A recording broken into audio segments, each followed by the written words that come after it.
Welcome to the Financial Planning for Canadian Business Owners podcast. You will hear about industry insights with award-winning financial planner and entrepreneur Jason Pereira.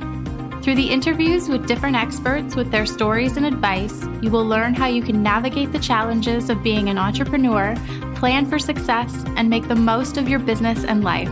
And now, your host, Jason Pereira. Hello, welcome. Today on the show, I have Christine Brunsden of Trusted Legacy. Christine is a estate planning professional who helps people organize their estate lives in multiple facets. And I brought her on the show to talk about specifically, obviously, estate planning, but more so, not about the technicals of the wills, but everything else that goes into it. And with that, here's my interview with Christine. Christine, thanks for taking the time today. Thank you for having me, Jason. My pleasure. So Christine Brunsden of Trusted Legacy, tell us about what it is you do. Sure. So, when I left the banking world and went out on my own and incorporated Trusted Legacy, my goal was to help people in planning, but in planning in a different way. So I always felt like there was something missing when I was in the banking world, and I wanted to go deeper with people. But because I was so busy and obviously doing planning with so many, I didn't really have the ability to go that deeper, that extra mile with them. But there was always something yearning inside of me that said, you know what, there's something more I can do. They give me so much information. We have so many great talks. And how do I actually help them get a better plan instead of just doing the traditional will and estate plan, send them off to the lawyer, get the documents, put the documents away, and we're done. And so when I developed my own business, I really kind of delved into what did I want the process to look like? And the process was really around uncovering what their legacy mission statement is. Because I think if you can actually articulate what your legacy mission statement is, you probably show up every day and live it more intentionally than if you can't put any kind of framework or conversation around it. So really understanding what drives you from a legacy standpoint and what your strategy is. It's like if I said to you, hop in a boat right now, Jason, and I want you to set a course for somewhere. And you'll say to me, what? Actually, the first thing that came to mind was the old Yogi Berra saying, if you don't know where you're going, you'll end up somewhere else. But yes, my response will be, where am I going and why? Right. So, the same thing is with your legacy plan, right? If you know what you want to achieve at the end, you can shift around, when the weather gets stormy, you're going to shift and kind of go around things and you're going to have always things that come up. But if at least you have an idea of what it is you want to have happen at the end of the day and what you want to achieve, you're probably going to get there in a much more efficient way than just setting out and saying, okay, well, I'm just going to sail until I figure it out. But again, I think legacy planning is one of those things that a lot of people will intentionally put off, not want to talk about. And I think the reason for that is because of education. Again, we know that financial literacy just came into the school network not that long ago, but there is no legacy literacy in school. There's no estate literacy in school. And so people just don't know what they don't know. And again, I bring it back to you sitting there in front of at your desk and you've got piles of work in front of you. Are you going to gravitate to the pile that you know how to do and you know how to do quite well and you can probably efficiently get through it? Or are you going to gravitate to that pile that you really know that there's stuff in that pile that you have no idea how to do and it's going to take some research and a little more work? You probably procrastinate on that pile and move to the ones that you know how to do. And the same thing happens with legacy planning. And there's not that many people out there that will sit down with you to really uncover and to help you understand and learn the mechanics behind things to give you a comfort zone to know that the decision you're making is the right decision. Because for me, I look at it that way all the time. If I'm going to make a decision to do something, I need to understand the underpinning. I need to know the why am I making that decision. So we were talking before this started, and I'm going to come back to the legacy mission statement and everything in a second. But when we were talking, I said the thing about estate planning is it suffers from the same problem as every other segment of the financial planning process, right? People confuse the product that comes as an end result from the process with planning itself. Financial plans are basically a stack of paper, but really the financial planning process is the art of figuring all this stuff out and going through that's necessary to get to the end result.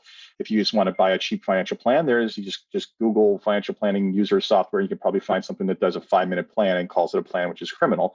You have the same problem, and people get involved in investing, but they have no plan for that. They have no strategy about how that fits in the rest of their lives. Same thing with insurance and tax planning. Like these things all get siloed just like estate planning does. And we confuse the fact that we come out of it with the financial plan, investment accounts, insurance policies, taxes filed, and a will and power of attorney with the planning process. And that is not the same thing. It's the old saying about the journey is more important than destination, right? And if we don't go through that journey properly, it's the old, I'll go back to Yogi Berra, you'll end up somewhere else that you didn't plan on.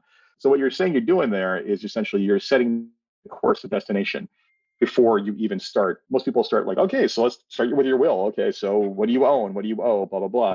Here you're going like, wait a sec, what are we trying to accomplish here in your life, right?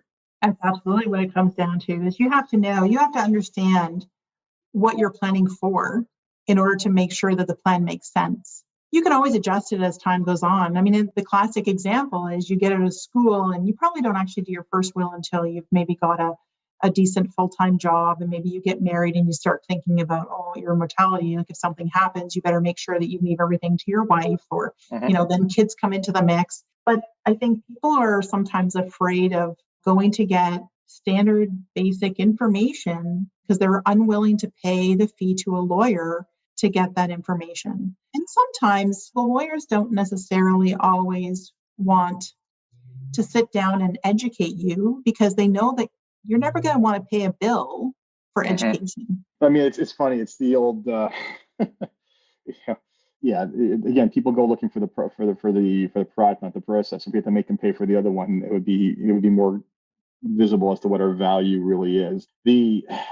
So that's the general challenge. You get them to frame the problem they're facing in the right terms, which is this is not about getting you a document. This is about getting you a plan that's going to basically help you fulfill what your legacy is going to be. So talk to me about how you start that conversation. Like, what are the questions you ask them? How do you get them to go from saying I need a will to, this is how I want to live the rest of my life and my legacy to be after I'm gone? Right. So it's a lot of self-reflection about what are the things in your life that you really enjoy? What are the things that this is always the one that tends to drive a conversation. It's around the fears, right? What are the things that keep you up at night? What are the things you're most fearful of? What happens if you can't make decisions anymore? What happens if you have a disabled child? The pain points are always the ones that tend to drive a plan, not necessarily the pleasure points, but that's usually the fear points, and that's where it starts. But it can quickly morph in to the pleasure points. So there's information out there through the Canadian Association of Gift Planners and some Ipsos Reid studies and everything else, and I think you and I have discussed this in the past as well, that says that if I were to go poll 100 clients and ask them if their advisor, and I'm going to exclude you here because I know that this is something that you do address, but there's a lot that don't, and I would ask these 100 clients, have you sat down and had a philanthropic conversation with your advisor? About 15% of them are going to say they've had that conversation. But if I went to advisors and I polled 100 advisors and asked them how many were having philanthropic conversations with their client, about 90% of them say, oh yeah, of course I do that. Yeah. You know what? Here's the thing. I've never met a survey I didn't hate. And I have to think that if you ask an advisor, did you do this thing you're supposed to be doing? They're going to say yes. So I think that, there is some stacking of that. Like, did you do proper risk tolerance assessment and put in place an investment policy? Oh, totally. I did that. Yeah, sure you did. Can you show me where you've documented those conversations? And the answer is no, right? So I'm more prone to believe that the number is somewhere in the middle. I'm sure the clients are forgetting. I would say it's not that at all. I would say it's simply there's a gap in what the advisor thinks is a philanthropic conversation and what the client is thinking is a philanthropic conversation. Because the advisor probably thinks, and I'll tell you, I did this before, like when I was very new in estate planning, I set out that way too, asking clients, do you give to charity every year? Oh, yeah. So what's your giving strategy? How much do you give? Who do you give to? Are you looking at leaving gifts in your will? to any particular charities, Yep. And that I felt at the time that was a proper philanthropic conversation. But in today's age, clients aren't thinking that's a philanthropic conversation. So I turn that on its head now, and I don't even start at that point anymore.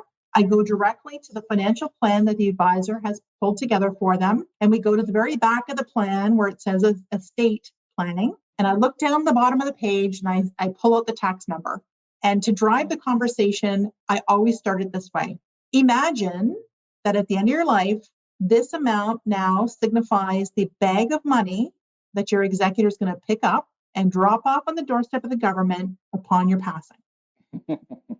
Are you okay with that?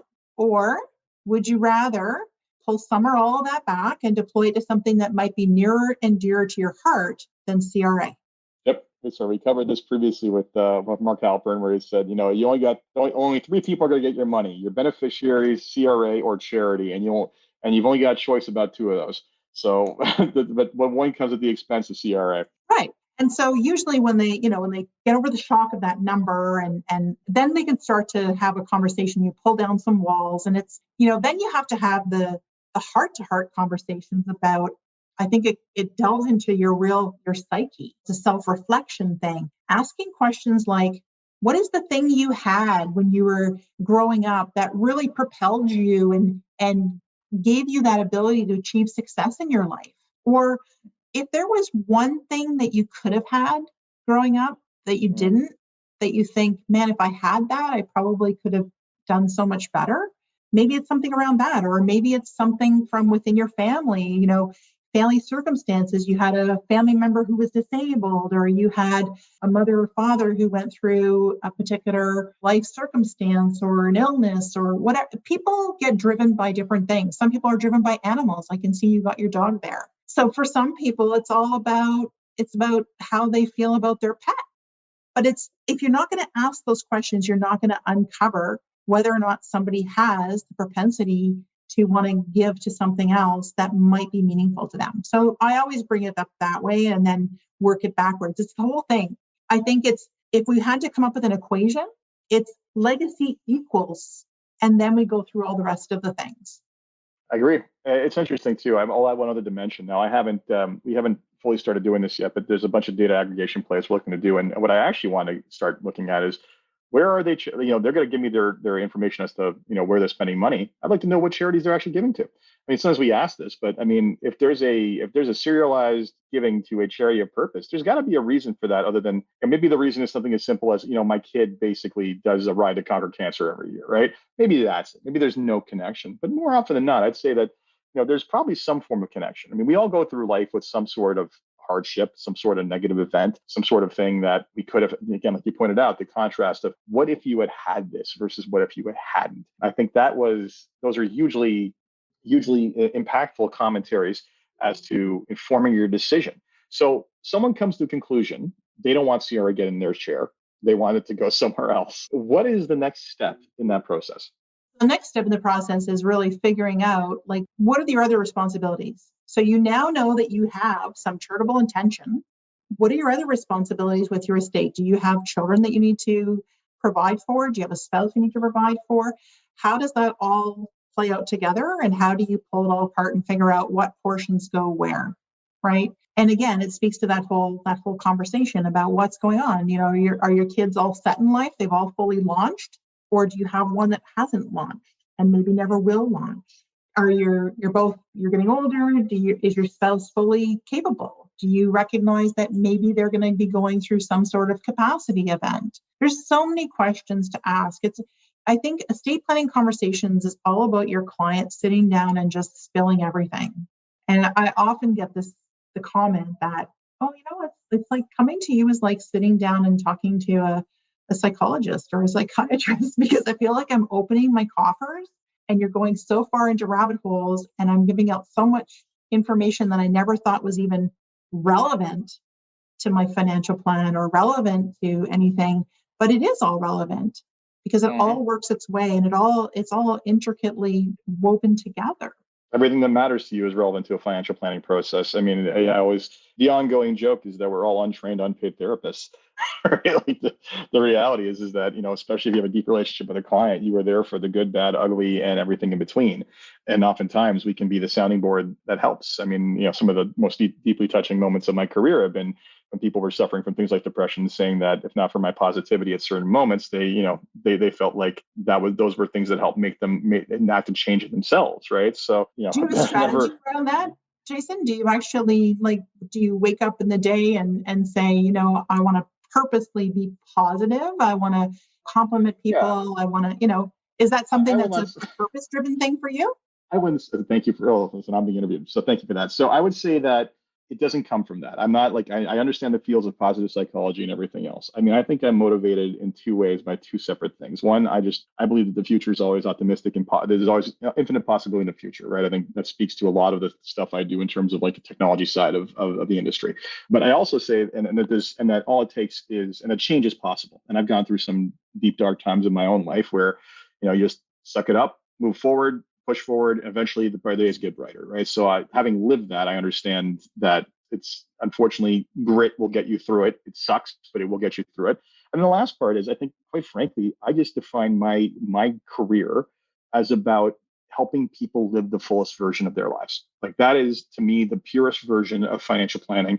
Is forget then everything else is a mechanism, right? At the end of the day, people are coming to us because I need help, right? They may be saying, I need someone to run my RSP. But what they're really saying is, I have retirement savings. I clearly intend to retire. I need help. And we get way too caught up in this, in the stuff, in the products and everything else. And the fullest version and the most absolute purest version of what it is we do, if we do the best version of ourselves, is to help enable the best version of that person's life. And if someone comes to me in a bad position or something going on in their lives or some sort of family conflict or whatever it is, by defining my role as that, my role is as a change agent. It's to help them get from there to the best version of their lives. So I'm an inherent fixer. People can't come to me with problems. My wife complains about this all the time. She just wants to vent about problems in her life and not have me offer solutions because I'm not listening. It's but this is what I do. I'm a born fixer, right? And so that's the rant. So thank you for that interesting side note. I'm sure many people will get a kick out of that. I think that you and I, and maybe there's some sort of common element there for a lot of us who are in this industry, but I think a lot of us have that same sort of mindset that we are fixers, that we are kind of that counselor, and that's what drives us to be in the industry we're in. Honestly, if my job was defined as I'm here to sell a mutual fund, I would have been out of it a long time ago, because frankly, that's of limited value in my mind. And never confuse the tools you're using with the end purpose of what you're building. Absolutely. And for me, when people ask me to describe what it is that I do, I always say it's about helping you uncover and articulate that legacy mission statement, but also planning more efficiently, organizing things, recording things, communicating better so that your legacy can be administered to provide proper peace of mind in your lifetime, but also more favorable outcomes on your death and beyond.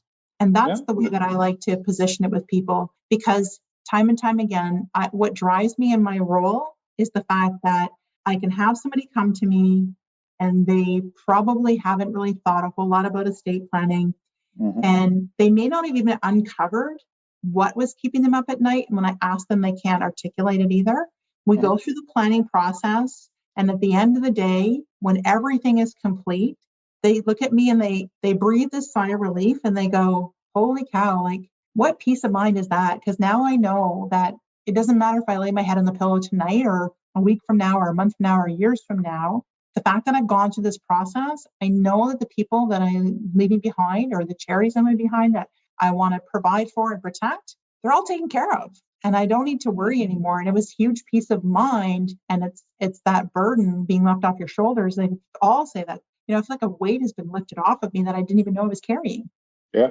I think it's interesting because we have similar experiences, but different in that I might not get to that on the first pass of the estate plan, but because I think a lot of the learning that comes from my experience with clients is because the relationships tend to go so long, right? So they may not articulate it, but over time they may learn to, or over time I may come to discover it, in which case we modify. Whereas you're having a much more focused, concentrated, episodic, this is the period where we're dealing with this and we're going to dig to the bottom of it, right?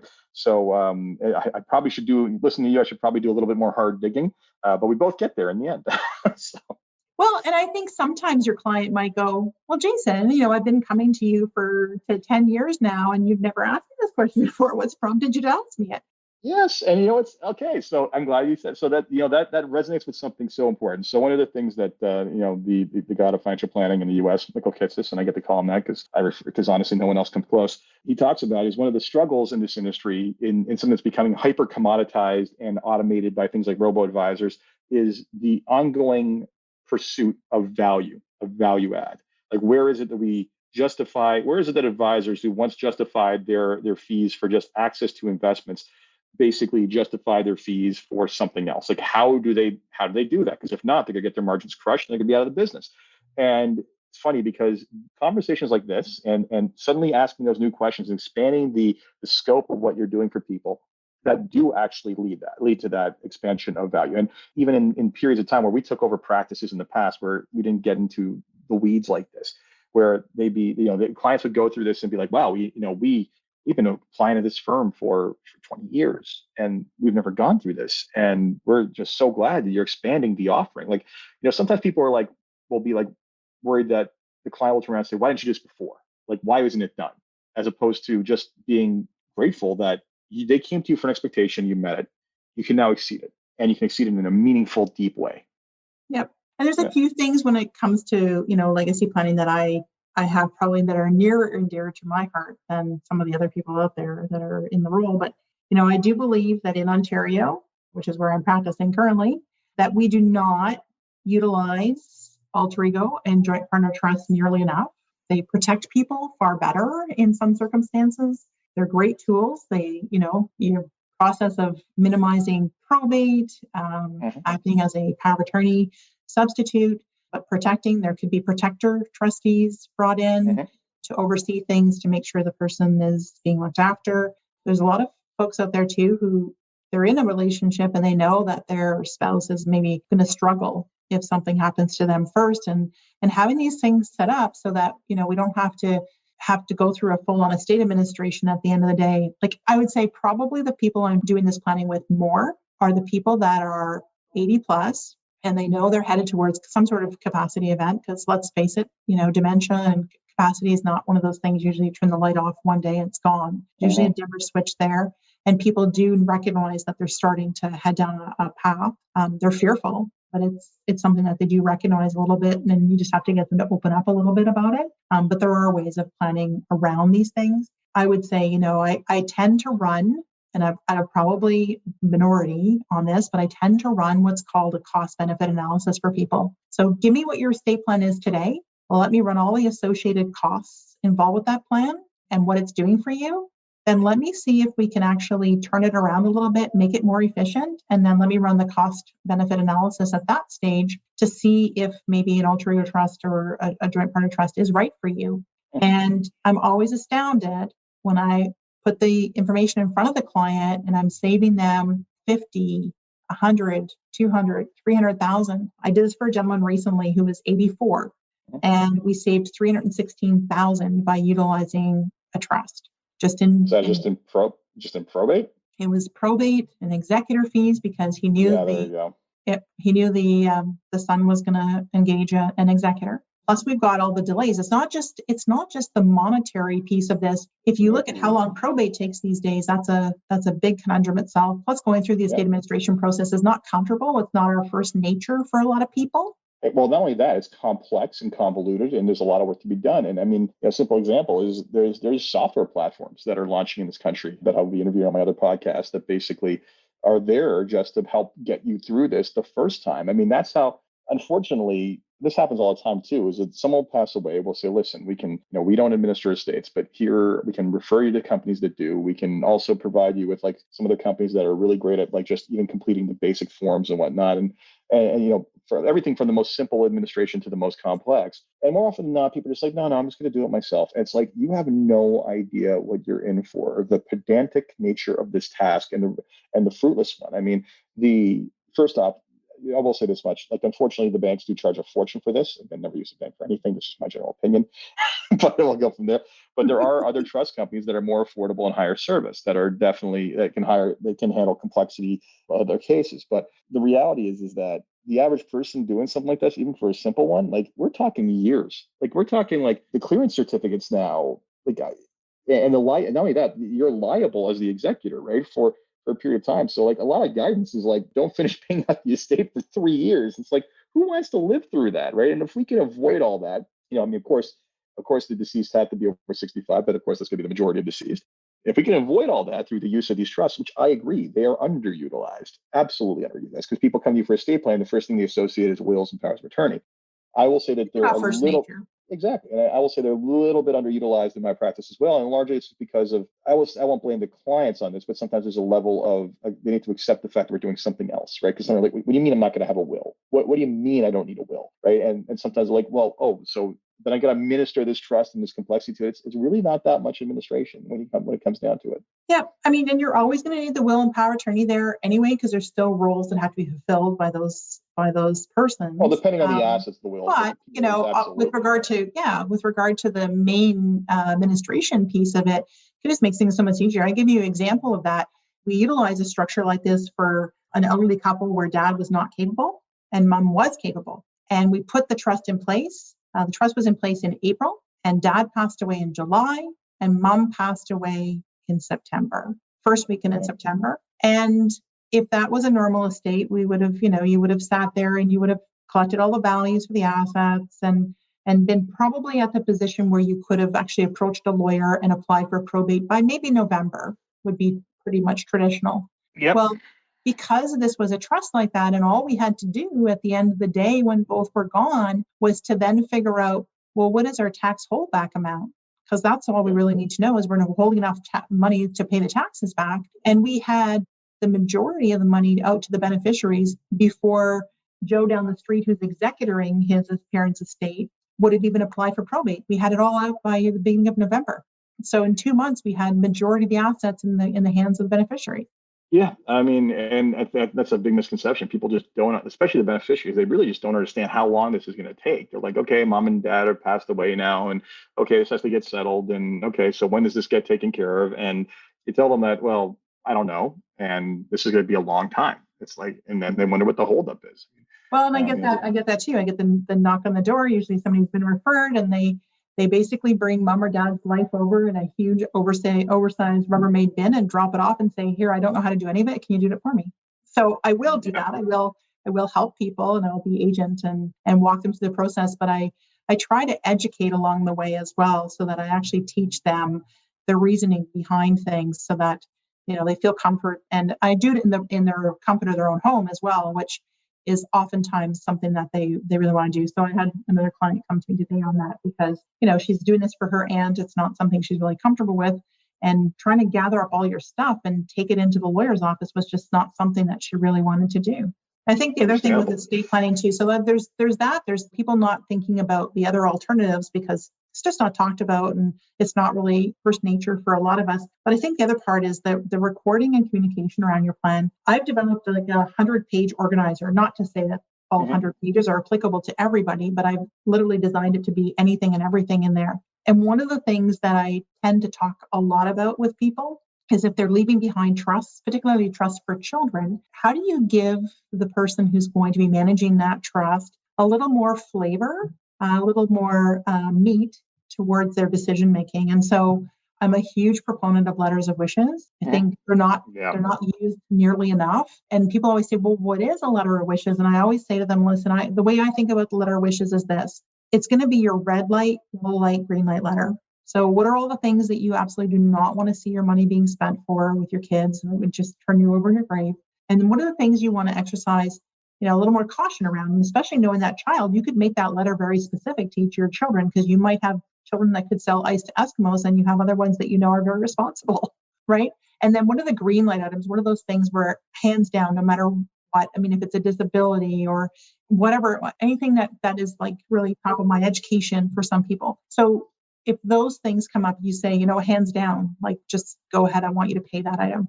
But giving that flavor, putting that into a letter and changing it over time. I mean, as kids get older, they do maybe become more responsibility, and they have more responsibility, and they take, their decision making a little more to heart and whatnot. or maybe they're never going to get there. I mean, people ask me the question all the time, when you have a gift over clause in a will that says, hey, listen, if there's a trust in place and it's going to be given over to somebody on that person's death, and it's going to my grandchildren. So what age is the right age? And I say, well, you tell me what the age is. I can't tell you what the age is. You have to tell me. They said, well, how do I even think about that?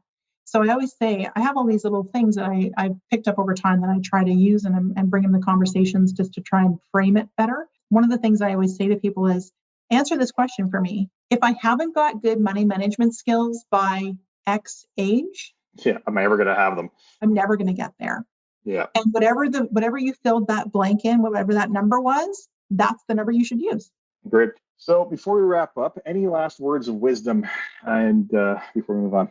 I think just, be intentional about your planning. Don't just think about it as, like we said, don't think about it as going and getting a will and a power of attorney. Be really intentional about it and make sure that it does fit your situation and that it is going to protect you and those that you care about and fulfill all of the goals that you have for yourself as time goes on. Really be intentional about it. I think you're getting a lot more out of the process if you actually do a lot of that self-reflection and goal setting for yourself. Yep. And I will repeat again, do not confuse the process with the result. The result is the documents. The process is what gets you there to the meaningful version. Christine, I thank you for this. Thank you for taking the time. Been my pleasure. So that was this week's episode of Financial Planning for Canadian Business Owners, and the final episode in what was a 4-part series on legacy planning. So I hope you enjoyed that. And as always, if you enjoyed this podcast, please review on iTunes, Stitcher, or wherever you get your podcasts. Until next time, take care. This podcast was brought to you by Woodgate Financial, an award-winning financial planning firm catering to high net worth individuals, business owners, and their families. To learn more, go to woodgate.com. You can subscribe to this podcast on Apple Podcast, Stitcher, Google Play, and Spotify, or find more episodes at jasonpereira.ca. You can even ask Siri, Alexa, or Google Home to subscribe for you.